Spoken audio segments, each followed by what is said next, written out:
Sina nüüd loed oma eluande oma naisele.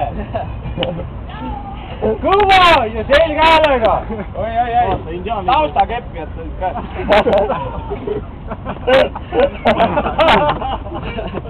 Seisisel! Tule! Kõva ja selge häälega! Loed!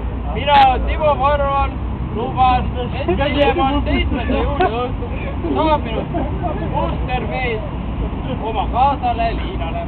Sellega seoses ma tõotan järgi. Häält palume! Esiteks mu naisel on alati õigus. Teiseks kuulama alati oma naist. Kolmandaks naine on tähtsusest esimene. Kohe pärast sõpru.